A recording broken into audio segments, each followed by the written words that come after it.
নমস্কার, আমি আপনাদের বন্ধু অ্যাস্ট্রোলজার আচার্য শিষ্যমিন। আমাকে অনেক হোয়াটসঅ্যাপ করছেন, এসএমএস করছেন। আচ্ছা, কোন প্রাণীকে কি খাওয়ালে কি পুণ্যতা লাভ পাওয়া যাবে? কি পুণ্যতা লাভ পাওয়া যাবে? কোন প্রাণীকে কি খাওয়াতে হবে? আজকে আমি সেই বিষয়গুলো নিয়ে আপনাদের কিছু কথা বলব। স্বয়ং স্বামীজি বলে গেছেন, বীর সন্ন্যাসী স্বামীজি, জীবে প্রেম করে যেই জন সেই জন সেবিছে ঈশ্বর। অর্থাৎ মানুষ রূপী, প্রাণ রূপী প্রত্যেক জীবের উপর ঈশ্বর নির্ভরশীল। যার জন্য দেখবেন প্রত্যেক দেবতা বা দেবীর একটা করে বাহন থাকে। যেমন কার্তিকের বাহনকে ময়ূর। ময়ূর একমাত্র প্রাণী যে কোনো বিষধর সাপকেও শিকার করতে পারে। যে বিষধর সাপ কাউকে কামড়ালে এমন এমন বিষধর সাপ আছে যে হসপিটালে যাওয়ার আগে তার মৃত্যু পর্যন্ত হয়ে যেতে পারে, কিন্তু সেই বিষধর সাপকে জব্দ করতে একমাত্র ময়ূর পারে। তার মানে কি? যুদ্ধবিদ্যার পারদর্শী, তীক্ষ্ণ দৃষ্টি, তীক্ষ্ণ নজর, অর্থাৎ সঠিক দৃষ্টি, সঠিক নজর। আর শিকার মানে হচ্ছে যুদ্ধ। ঠিক তেমনই আমাদের মা মহালক্ষ্মী তোমার বাহনকে পেঁচা। পেঁচা কখন ওড়ে? রাতে ওড়ে।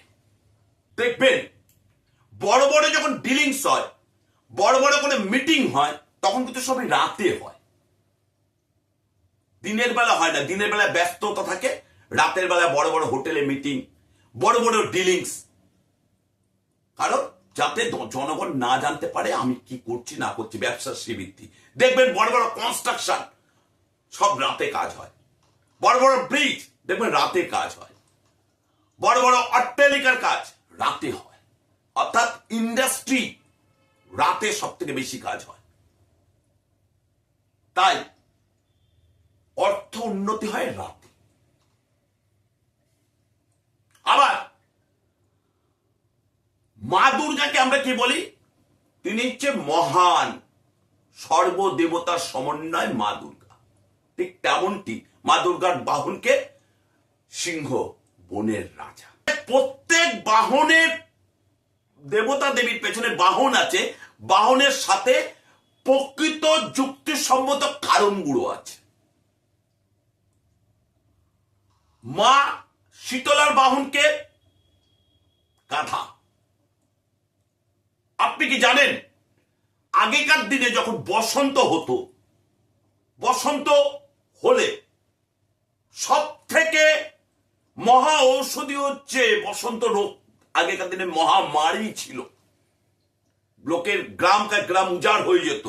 গুটি বসন্ত যা নেই, কোটিতে একজনের হয় না, বসন্ত হয়, সেটা কিন্তু মহামারী আকার ধারণ করে না। তখনকার দিনে গাধার দুধ ছিল এই মহামারী ওষুধের অ্যান্টিবডি। গাধার দুধ। চলে আসুন আপনি স্কন্দ পুরাণ, চলে যান আপনি শিব পুরাণ, চলে যান আপনি ঋগ্বেদ, চলে যান আপনি অথর্ব যজুর্বেদে, সম্পূর্ণভাবে লেখা আছে। আবার আপনাদের আর একটা কথা বলছি, সেটা হচ্ছে এই যে আমরা অনেকেই 12 মাসের মধ্যে দেখবেন অনেকে পৌষ মাসে লক্ষ্মী পুজো করে নতুন ধান দিয়ে। এই লক্ষ্মী পুজোর ব্যাখ্যাটা জানেন কাদের বাড়িতে হয়? যাদের প্রচুর জমিদারি ছিল, প্রচুর জমি জায়গা ছিল, তাদেরকে যাতে নতুন ধান, নতুন নবান্ন, যাতে শস্য শ্যামলা বসুন্ধরা হয়, তার জন্য ধানকে লক্ষ্মী হিসেবে আহ্বান করা হয়। আজও দেখবেন যখন কোজাগরী লক্ষ্মী পুজো হয়, ধানের বিভিন্ন আলপনা করে টাঙিয়ে রাখা হয়। তাই প্রত্যেক দেবদেবীর পেছনে যেমন বাহন আছে, বাহনগুলো প্রত্যেকটা সায়েন্টিফিক কজ আছে। ঠিক তেমনটি এরপরে আসি, কোন পশুকে কি খাওয়ালে আপনি কি মুক্তি লাভ করবে। আমরা পশুকে কম বেশি সবাই খাওয়াই,